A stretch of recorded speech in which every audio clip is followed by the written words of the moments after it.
I am going in a few hours to the airport of Brussels because I am going to Bali. I'm gonna spend my winter there, gonna escape the winter here from Belgium and gonna stay there about 4 months. In this vlog I want to talk about a few things, and one of them is how to get a visa for Indonesia and an easier way to do it already before, because otherwise you have to go and apply it in Bali or Indonesia. And also how you can reset your visa, and it's actually pretty easy, but you do have to know it. I'm also gonna talk about tips and tricks how I pack my bag that I've learned through experiences of traveling 6 years around the world. But before I do talk about all that, let's first go to Bali. I'm gonna eat that.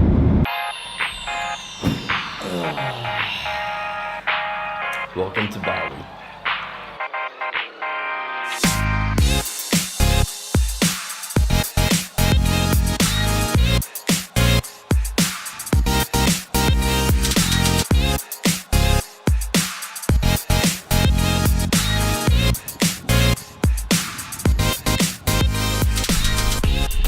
Alright, so this bag over here, that's all that I have with me here on this 3 to 4 month trip in Indonesia. I just want to go and show you here what I have in this bag and some tips and tricks how I pack my bag, because there's even a lot of stuff in there that a lot of people don't even need, like videography and photography gear that I have in here. So I could have even traveled a lot lighter if I wouldn't be a photographer. I've been traveling for 6 years now, so I have some knowledge, I have some experience of what I need, and it's not much. But you do learn it through traveling with a backpack with way too many things in it, and then, you know, coming back and thinking like, yeah, I just hope that I can help you save a moment like that through just showing you a couple of things here of how I pack my bag. So let's just go and dig into it. This here is the Lowepro Protactic.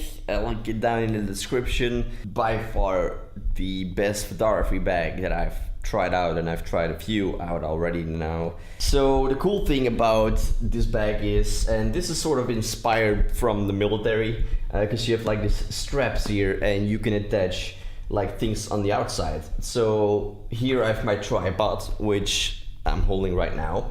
Here there is like an outside bag that you can hang on it, and here there is like another sort of bag. This is actually for putting like a water bottle in it or something, but put some other stuff in there too.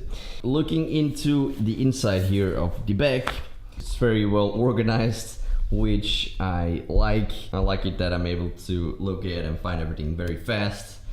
Now here obviously my camera comes. So one thing that I want to share, which is a great tip, is let me just take that out. These are called dry bags, and these guys are one of the best investments any traveler can make. That's the clothes that I have with me here, and as you can see, I mean, that all fitted into my bag just perfectly because of the dry bags over there. So highly recommended. They're super good quality and they're from Sea to Summit, and I can always recommend a little bit of a higher quality because it won't break that fast. You got really cheap ones too, like on Amazon, but I don't really recommend cheap things because they're cheap for a reason, right? That's because they're also made of lower quality. These ones are not that expensive anyway, but they will last forever. And also the cool thing as well with them is, so first of all, you can easily locate what you have. Secondly, you compress your clothes and be sure to also roll them up, right? And then put them in there, and then you compress out all the air, saving you a lot of space. And thirdly, they are also waterproof. So in case that if it will come to rain a lot or something, or I don't know, you fall into a river or in a lake, your clothes will all be dry, or you can even use them as a dry bag. For example, when I went diving, I took that one and I stored in my camera, my GoPro. I was able to use that as a dry bag because it's also waterproof. So next on, let me just show you my toilet kit, which is this here. Alright, so the first thing here that I would recommend, which is an awesome thing to be able to travel a lot lighter, is this kind of thingies here. I don't know how to call them, but you can find them in any sort of outdoor adventure shop or something, or any travel shop. I'm sure you can find them. From home, I just put my gel in there. Otherwise, the tube that I wanted to take would be like twice the size.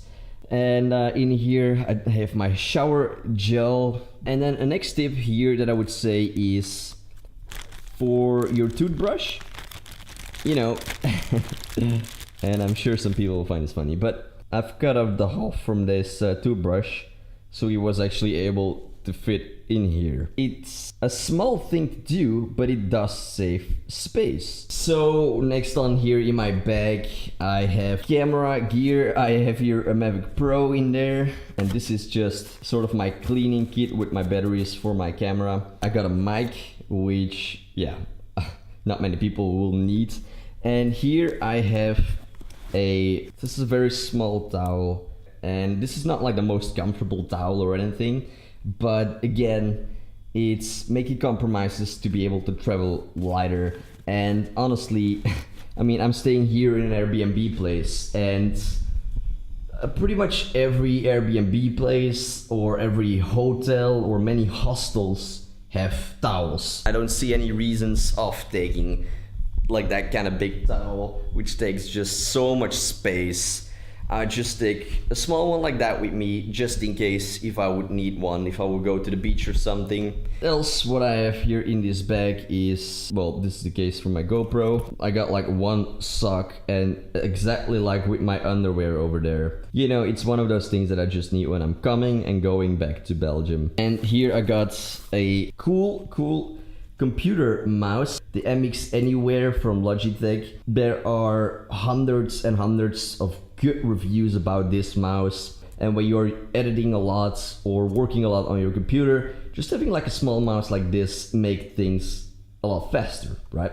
So I could highly recommend this mouse as well. I'll link it down in the description. And then here's just the controller from the Mavic. This is another tip here that I'm gonna give. When you have your bag, try to use everything, okay? So I could have, for example, put my sock in there or somewhere in one of those dry bags over there, but I put it in here because otherwise there would have been nothing in here at all. So I'm trying to fill every sort of gap in here. Sock is great for that, and then this here fits perfectly in here. Try to fit everything in as a puzzle. Like those pieces over here fit perfectly. You know, my Mavic over there fits perfectly in there. This fits nice in there. My mic fits great in here, right? And then my camera fits beautifully in there. Else, what I have with me is the GoPro Session 5, and I got a diving mask as well, which also is one of those things that a lot of people will probably not be needing to take with them. I do also have my laptop in here, which is the Surface Pro 3, very thin and super powerful, which is why I bought this. It's an awesome thing. And then in here we have another compartment, and in here I have all my cables. And then along on the sides I have a power bank, which I also would recommend anyone to buy. So this is a power bank from Xtorm. I'll also link it up in the description down below. And just, you know, a power bank, a small one. I can recharge my phone about 3 or 4 times with this. And this is actually something a lot of people don't know. You can recharge any USB driven battery or any USB driven device. You can recharge with a power bank. So for example, my camera, I can recharge with a USB, meaning I can recharge it with this. My GoPro, for example, I can also recharge with this. Anything that is USB rechargeable, you can recharge with a power bank. On the other side, I pretty much just I just keep my some keys in there. This is also a very nice device, a SSD hard drive from Samsung. I'm holding that upside down.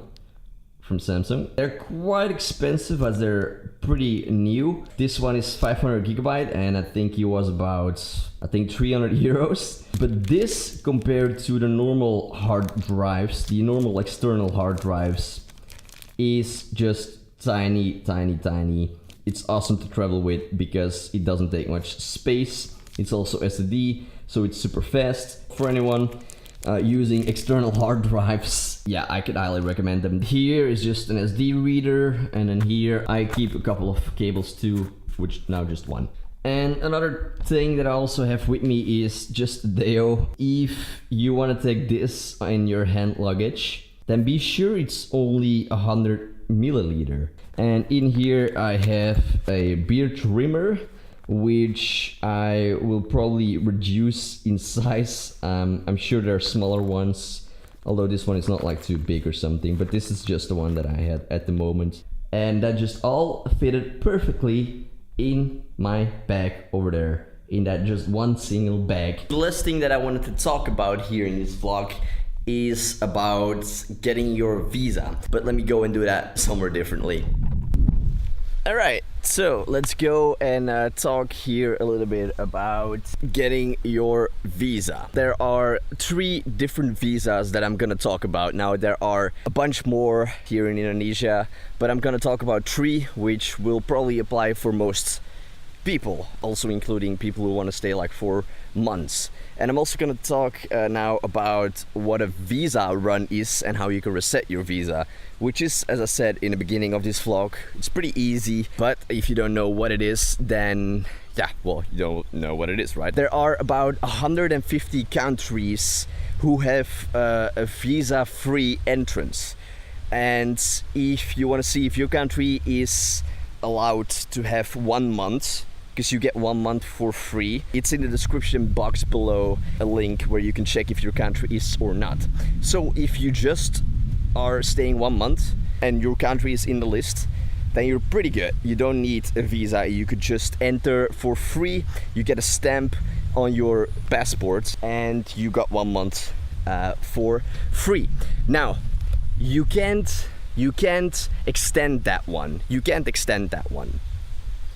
If you want to extend you like to another month, you need a visa on arrival, and that's the second visa, and that one you need to apply for in the airport. So when you arrive, you will have a big sign saying visa on arrival, and you need to queue up and you need to apply for that one. It costs like $35 US. So that's the other visa, a visa on arrival. And let me just wait for the wind here. It's beautiful, by the way, here between the rice fields. I'm staying like a little bit over there in a villa, swimming pool, everything. Big villa with just cleaning service, internet, electricity, water for 420 euros, which is pretty good, not bad at all. With that visa, you can extend that one for another month. And the way to do that is you either go to an agent and the agent does that for you. He extends your visa, so it's a bit more expensive, but it's very easy. It's without any hassle, because the other way that you can do it is you can go to the embassy yourself, either here in Bali in Denpasar or in Indonesia in Jakarta. You can go to the embassy and do it yourself, but it takes like 3 days. You have to wait, you have to just fill a lot of papers in. It's cheaper though, but it takes a lot of time, so I'd rather go to an agent. Now, I'll link more information about a visa on arrival as well in the description, so you can have, you can inform yourself even more about all that. And that was some frog over there. Definitely check that out if a visa on arrival applies for you. If you want to go for a month but might want to stay another month, then that one is a great one. Now, the next one is the one that I did, and that is honestly like the easiest one, without any too much trouble or waiting that you have with it, and that's a tourist visa. You need to do that in your own country. So I went to the embassy in Brussels, which is in Belgium, and I applied for a tourist visa.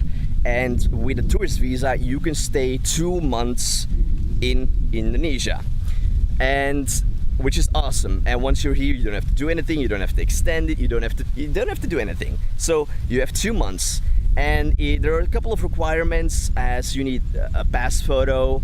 It costed like 40 euros or something, which is, you know, that's fine. And you need at least still to have 6 months in your passport, and a couple more requirements which I will also have in the description, where more information about a tourist visa is to be found. That's the 3 visas which will apply for most people. Now there are more ones, there are different ones. There's a social visa where you can stay like 6 months, but that takes quite a lot of work, and not many people can actually get that one. So, but with these 3 visas, they will apply to most people. Now, visa run. So, if you do want to stay longer than 2 months, here's what you can do. You can go on what is called a visa run. And with a visa run, you go to another country and you basically fly back to Indonesia. And what that does is it resets your visa, allowing you or giving you another month for free if you have a free entrance in Indonesia, or you can queue up again in the airport for a visa on arrival, and then you can extend that one through an agent to stay another month, or by going to the embassy. So, and you can keep doing that. So what I did is I applied for a tourist visa in Brussels, in the embassy of Indonesia in Brussels. I have a single ticket to here to Bali, and I have in 2 months a ticket to Singapore, which is 2 hours of flying. It costed maybe like 90 euros or something. So I have a ticket to Singapore in 2 months and a return ticket to Indonesia. So, you know, I'm flying to Singapore, I reset my visa, so I have another month for free, but I'm gonna queue up for a visa on arrival, and then I'm gonna extend that one through an agent, so I have another 2 months. And then if I want to stay another 2 months, I need to leave again the country, any country. I will probably go to Tokyo then, and then I come back here for another month or 2. Don't know yet, but that's how you can keep staying here basically. Now, if you do have any more questions on anything what I just said, please go and just tell me here down below, well, with a message. I'll definitely come and reply back at you with an answer. Be sure first of all to check the description of this vlog here, because I put in all more information about all the 3 visas. Check that information first, but it's found here down in the description box of this vlog. And if you have any more questions after that, don't mind to go and ask me. I'll definitely come and answer it. Now I'm gonna go and enjoy here the stunning view of these rice fields and the rest of Bali. Hopefully see you again on another vlog. Until then.